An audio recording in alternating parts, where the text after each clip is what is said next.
So the last macroscopic deformation technique that we have to learn, and also the last way of doing, the last thing that can go into statically indeterminate problems is beam deflection.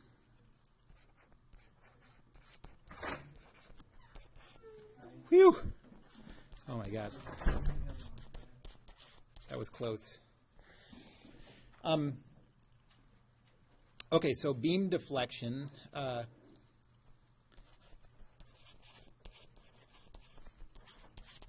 There are three macroscopic deformation types.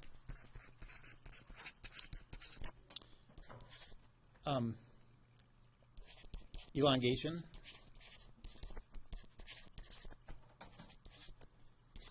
angle of twist,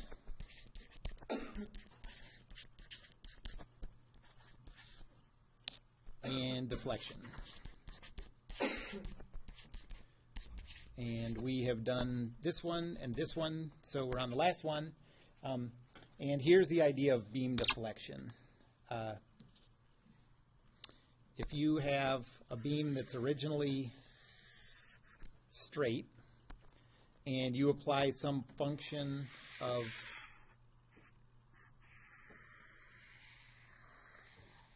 external loads to it, in general you get, that's the deformations that we get are going to get are much smaller than that. We can only deal with small deformations, but you're going to get changes in the vertical position of points on that beam, and that's what's referred to as V. It's not a vector, actually. So that's the beam deflection.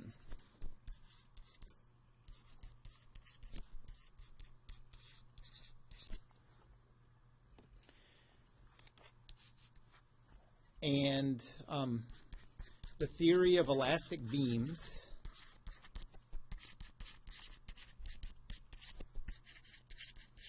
says that deflection,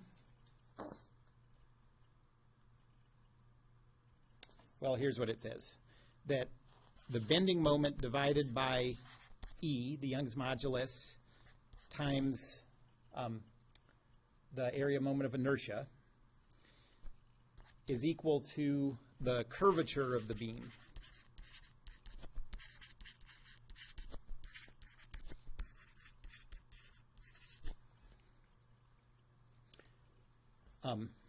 This EI is called the flexural rigidity.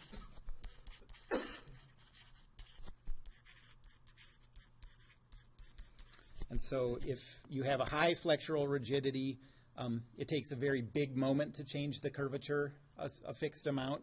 If you have low flexural rigidity, it's flimsier. It takes less of a moment to produce the same curvature. So what's curvature?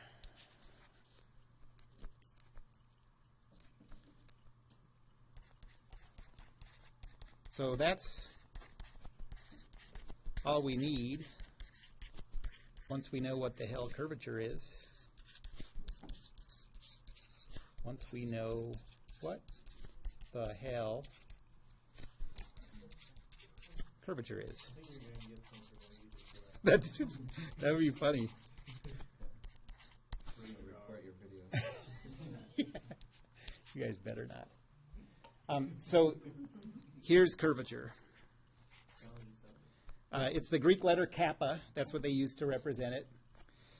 And it's equal to the absolute value of a function f of x divided by 1 plus f prime squared. So just the f prime is squared. I got some weird bracket things going on here.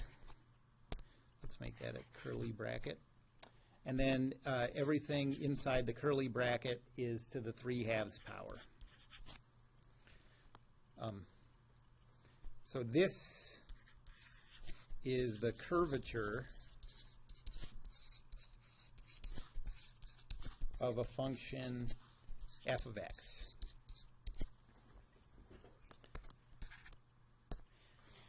We can simplify this because we're dealing with small deformations.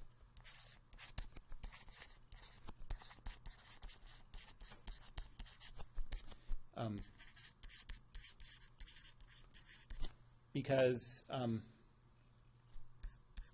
if f prime of x stays close to 0,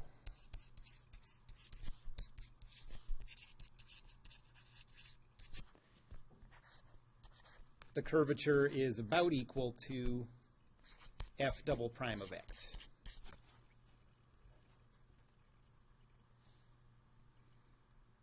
Okay, so that's what we're going to do.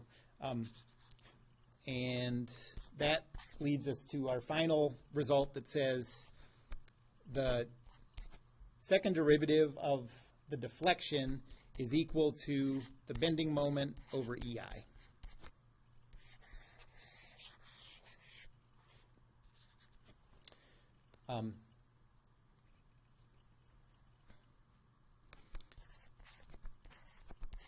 Now we just need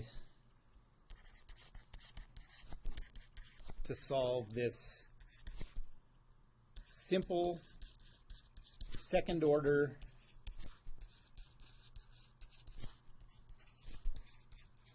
ordinary differential equation.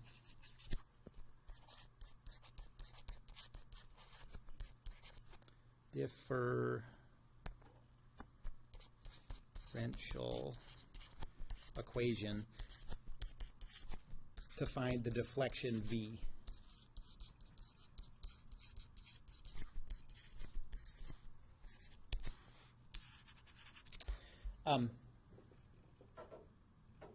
Okay, so we have that V double prime is equal to 1 over the flexural rigidity times some function m of x. And that means that V single prime is equal to 1 over the flexural rigidity times the integral of m of x, and then V is equal to 1 over the flexural rigidity times the integral of m of x dx. There should be 2 dx's, I guess.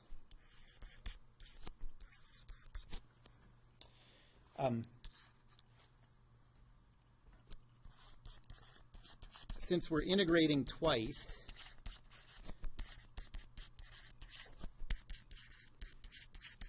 there are going to be 2 constants of integration.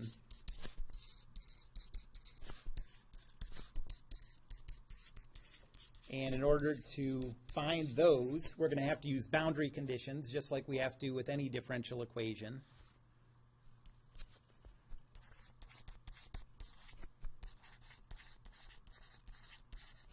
So we need boundary conditions to solve for those.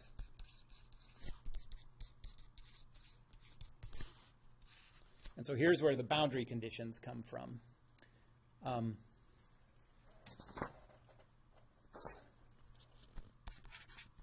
So boundary conditions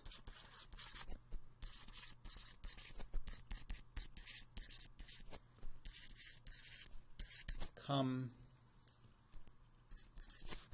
in 2 places. The first one is at joints.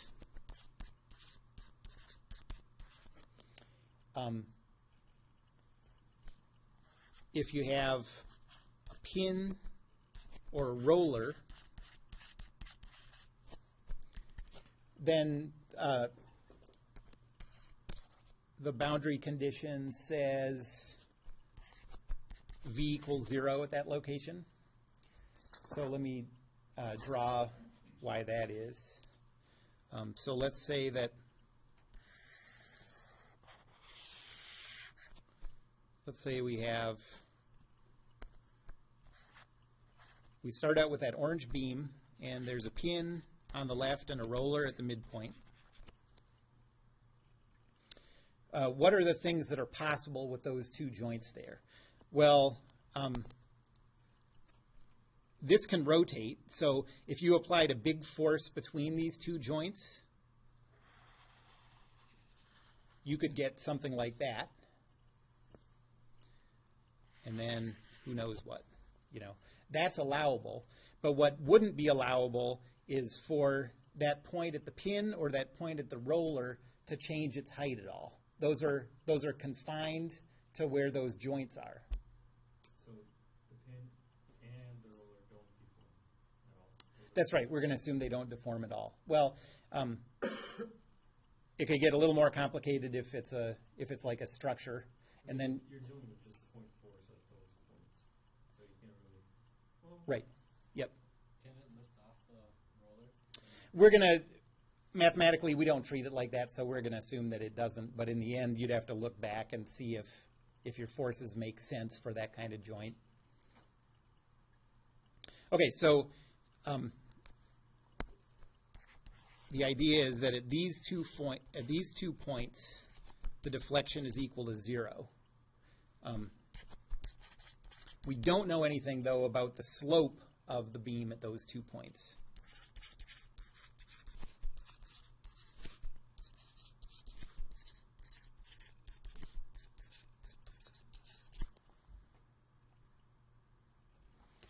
So now let's think about what happens at a fixed joint.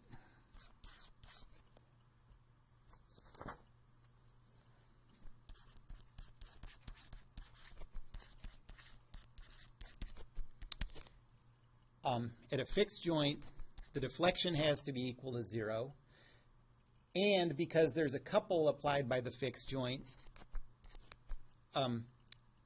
the x derivative of the deflection also has to be 0. In other words, the slope of that beam has to be the same as it was before the deformation. So let me draw that.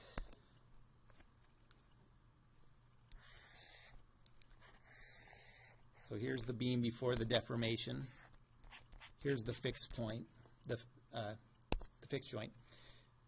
So what has to happen is this thing can do all sorts of crazy things, but right at the wall,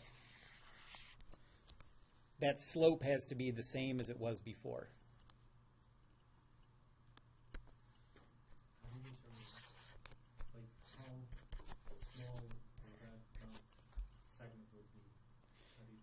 Infinitesimal. It just, at that point, the slope has to be equal to 0. Okay. There's no reason it has to extend any finite amount. But we're going to use these as our boundary conditions for the differential equations. Okay, so those are the kind of joints we're going to deal with. Pins, rollers, and fixed joints.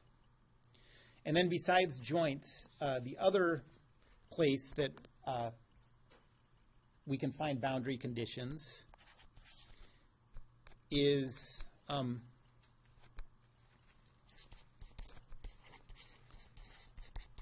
at points on the beam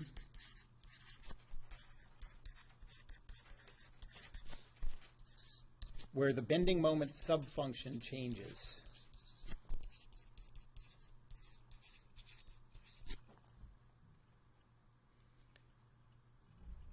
So when that happens, what you need to have is that the deflection on the left side of that point where the subfunction changes has to be equal to the deflection on the right side. I'll call it a seam. And then that's also true because it's a fixed joint between the two pieces of the beam. And there's a couple applied by one side of the beam to the other side. This also has to be true of the x derivatives. So VL prime has to equal VR prime at the seam.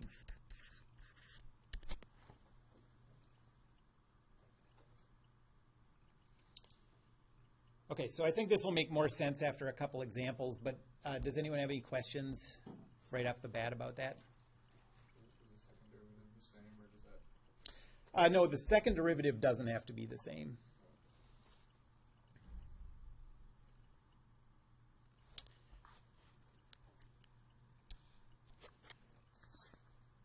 But I guess it's worth pointing out that all we need, like this is enough information for us because we only have two constants of integration we have to solve for. And this gives us two conditions at a point. So if we know this, that's all we ever need to know. Yep. I understand how VL and VR are equal, but as far as the slopes, couldn't it be like at the house where like at that one point it was bent, like a continuous? No. So right, that's exactly the idea is that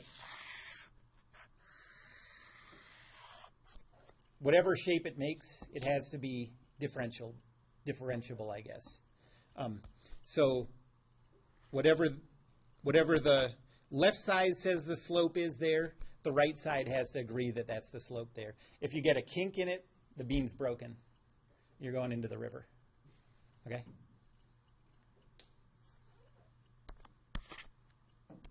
So let's do an example.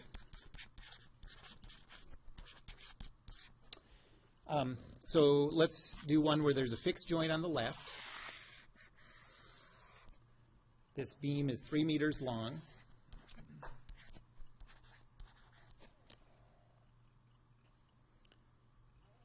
And we'll use a, let's do a distributed load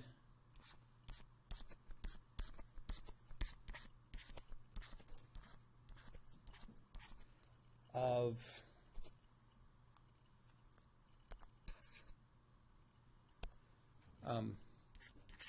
let's say 10,000 newtons per meter.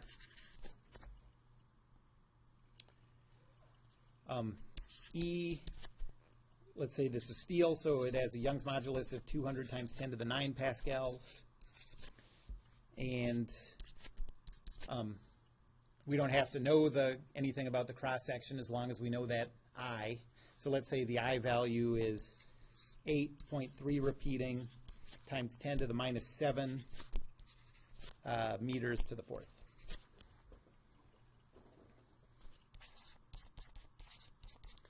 And we want to know what the deflection is at the right end. Is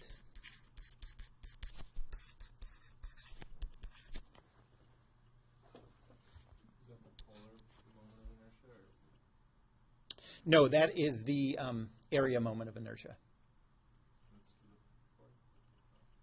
Yeah, because it's base 1/12 base times height to the third. Bless you. Okay, deflection at the right end. So here's what we know. We know that V double prime is equal to M over EI.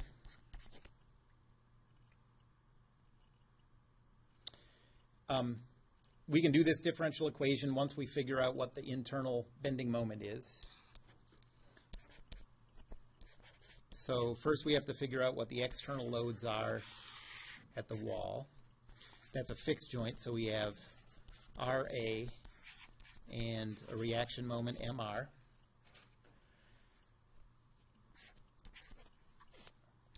And then, so now that I've isolated the body, I can treat that distributed load as a point force. That's a total force of 30,000.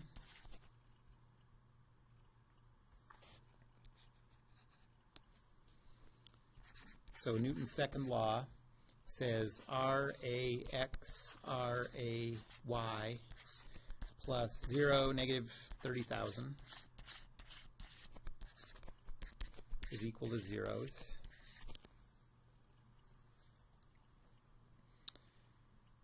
And the moment equation says MR, I'm doing this, calculating these moments about the left endpoint. So MR minus 1.5 times 30,000. So minus 45,000 is equal to 0.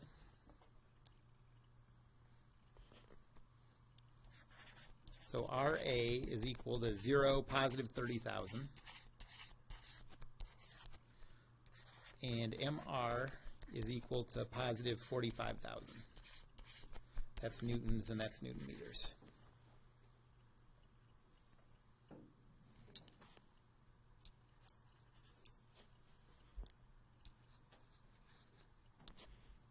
And now we have to do the cuts to figure out what the internal moments are. Remember, all these macroscopic loads depend on those internal loads. So cut 1, the only cut in this case, is for x values between 0 and 3.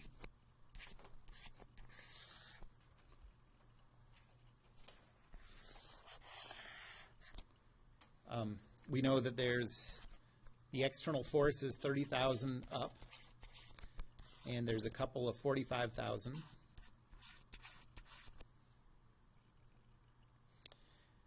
And then the distributed load produces a downward force of, what was the distributed load, 10,000? So this is 10,000x. And then we have the internal loads.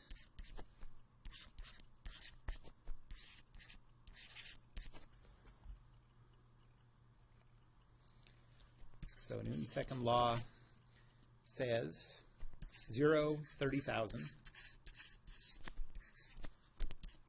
plus 0, negative 10,000x, plus t negative v is equal to zeros. So t is 0, and v is negative 10,000x plus 30,000.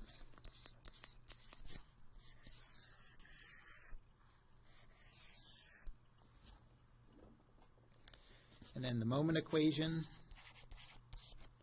says 45,000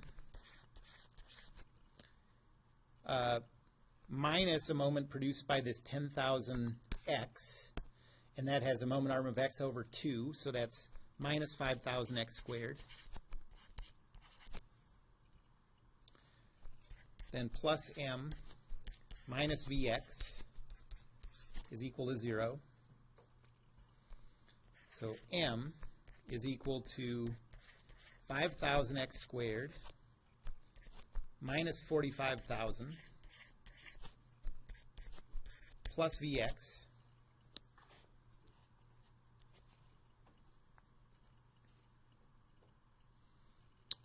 and substitute in v, and you get negative 5,000x squared plus 30,000x minus 45,000.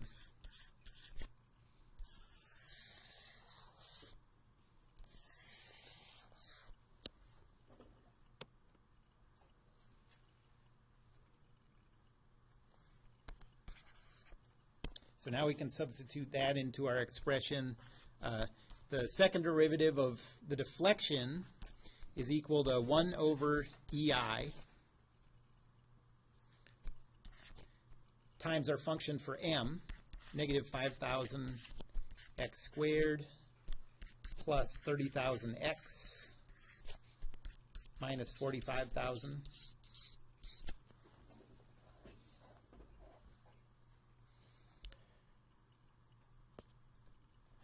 So v prime is 1 over EI times the integral of all this stuff.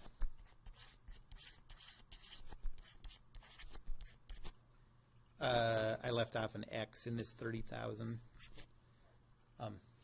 In the line right above here, 30,000x minus 45,000. So the integral, it's 1 over EI times the integral of negative 5,000x squared plus 30,000x minus 45,000 dx. And you get 1 over EI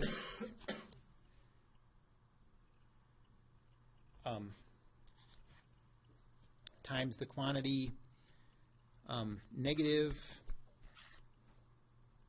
what's that going to be?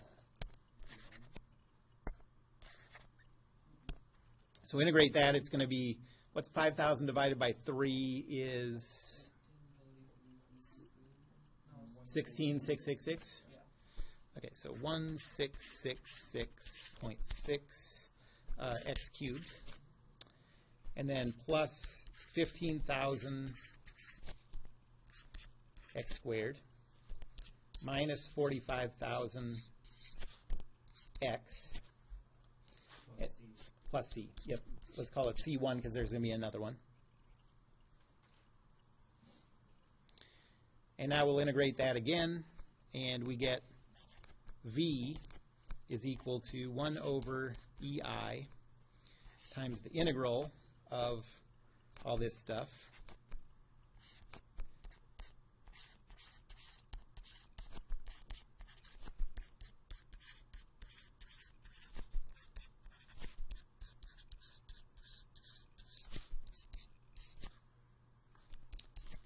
And that C1 is inside the integral.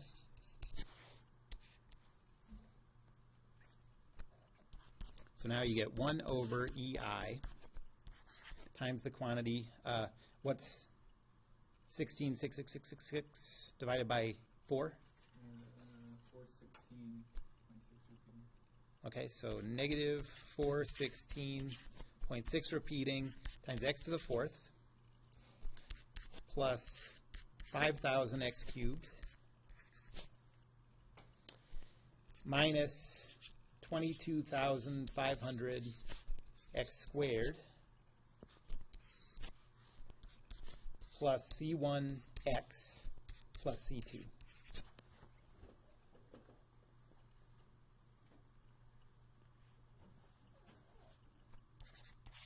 So now we have a function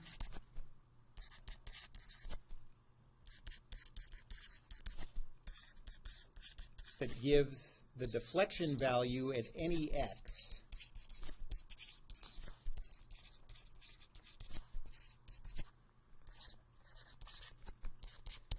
We just need to know what those constants of integration are in order to turn it into values.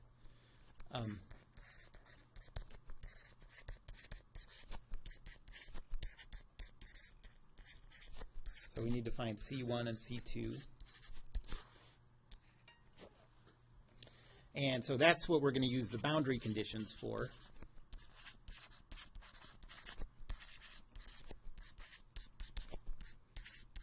Okay, so what do we know about the deflection values? Where do we know something about the deflection values? Yeah, at the wall, we have a fixed joint. So V at x equals 0 is equal to 0, and V prime at x equals 0 is equal to 0.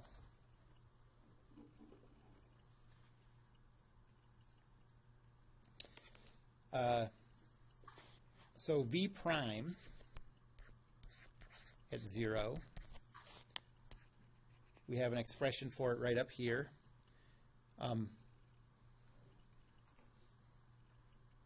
If you plug in 0 for all these x's, you just end up with V prime equal to C1.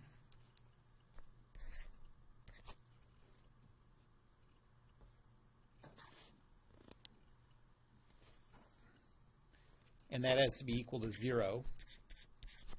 So C1 is equal to 0. So C1 is not being multiplied by 1 over EI? You can put it in there or not, because it, yeah.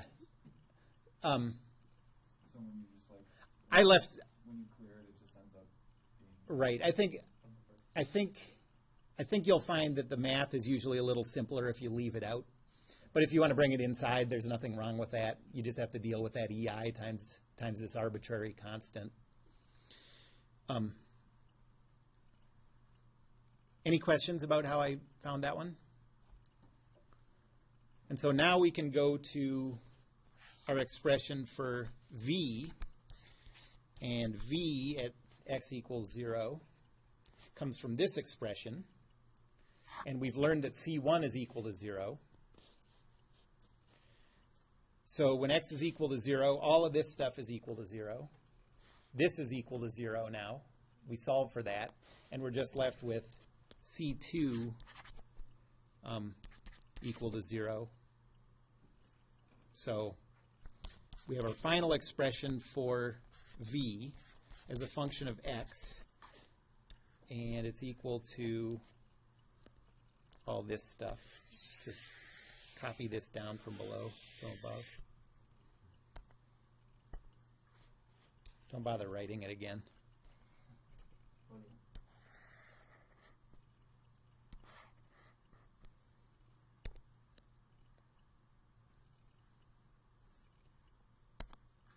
Okay, so that gives the deflection for any value of x.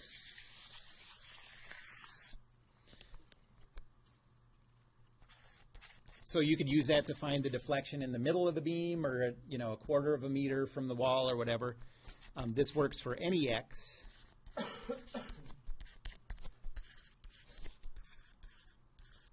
The question asked us for the deflection at the right end.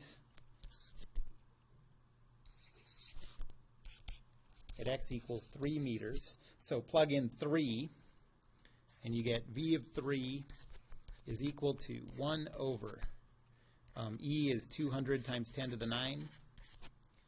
I is, or I should say I am, 8.3 repeating times 10 to the minus 7. Good grammar is important. Negative 416.6 repeating times 3 to the 4th power plus 5,000 times 3 to the 3rd power minus 22,500 times 3 squared. And what do you get for that?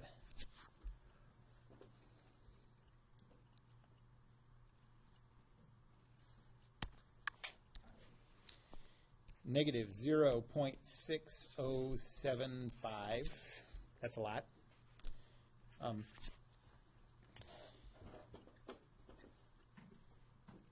So does the sign make sense? Yeah, because all the forces are down, so it makes sense that the deflection would be negative. This is saying the deflection, the end of the beam is lower than it was before. That value is pretty big. That's almost a meter. A 3-meter length is pretty long, though, and what really matters for this, the approximation that's really important for us, is that we're assuming that the angle stays close to 0. So you'd have to know what those v prime values were over the whole thing to make a judgment on whether this approach was reasonable for that amount of deflection. We don't include gravity in this, right? I did not. Unless, you could think of it as being lumped in with that, since it was a uniform distributed load. It's a little like curved down. Right. Yep. Yeah, and you could plot that function. It would show you exactly the shape of the beam. And that's the distance, like, from the top of the beam, the original top to the Yes, top? that's right. Not Yep. like the gap between them. It's the gap between them. So it's like the bottom of the original to the top of where it is now. Yes, if you, Isn't it middle to middle? Like middle of the beam, middle of the cross section. I don't know. like the measurement of deflection is from, like the same point on the beam. Same point. It doesn't matter what point. The same point. Right. Because this macroscopic deformation, there's not a macroscopic deformation to the height of the beam or anything. That's a tiny change. But over the whole length of the beam, you can get 0.6 meters is probably a little excessive, but you can get get differences in the location, the height of the beam that are visible, you know. So, yeah, so if it used to be like this, and now it's like this.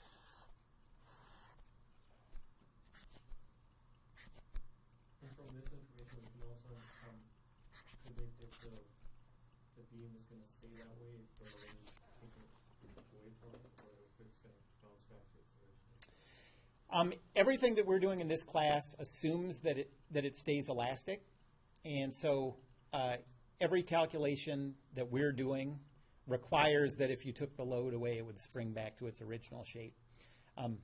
If you applied a load and took it off and the thing stayed in permanent deformation, that would be plasticity instead of elasticity, and we're not talking about any of that in this class. For plasticity, yeah, it would be the same until it reached the plastic region, and then you'd have different equations for the plastic part of the deformation.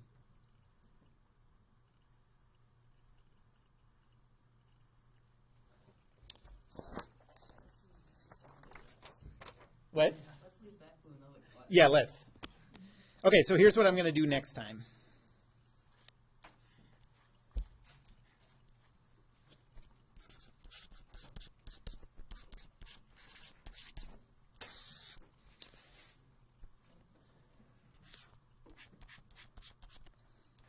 Say we have a cantilever beam and a distributed load. So far it looks sort of familiar. Let's say this is 20,000 newtons per meter, and the length is 1 meter.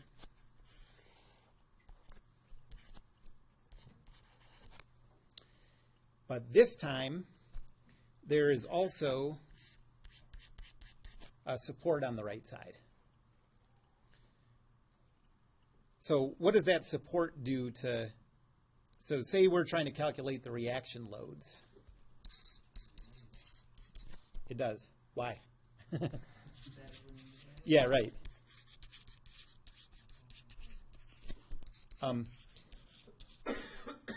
So anytime you have a support, any kind of joint that you could take away and that object would still be in static equilibrium, that means it's a statically indeterminate system. It's overdetermined. You have more joints than you need for it to be statically determined. And so what we're going to do, the principle is exactly the same as it was for using elongation and using angle of twist. We're going to do the static calculation to come up with one set of equations, but there'll be more variables than we have equations. And then our extra equations are going to come from the fact that V and V prime have to be equal to 0 here, and V has to be equal to 0 here. And that'll let us go back and solve for the external loads here and the external load there. Okay? So try to do that. Try to do that on your own tonight. And if you succeed, you don't have to come to class. You never have to come to class, I guess. But